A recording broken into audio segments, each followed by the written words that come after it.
terwyl ons die see hoor,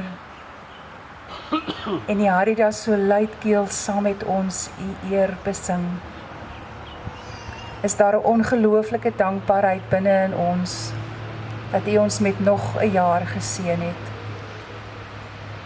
Vader, ons besef dat ons as mens besig is om hierdie wêreld soveel skade te doen, deur net te wees. Sal U asseblief vir ons help om meer bewus te wees van ons footprint in die wêreld. Dat ons meer respek sal hê vir die natuur, en vir die mense rondom ons, en vir U. Baie dankie Vader, dat ons kan weet dat elke treukie wat ons gee, U seën.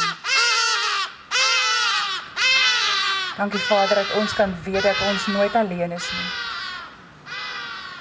Dat wanneer dit vir ons lyk, daar's net een ruispore in die sand, is dit nie omdat U nie daar is nie.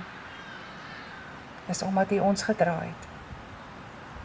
Here, baie dankie vir die boodskap wat U vanoggend vir ons bring deur Dominee Kirsten. Dankie dat U hierdie week met haar gewandel het. Sal U dit asseblief nou binne in ons stil maak, sodat die geraas van die lewe nou eers 'n bietjie sagter sal wees, sodat ons harte reg is om U boodskap te hoor. Ons vra dit net in U naam alleen. Amen.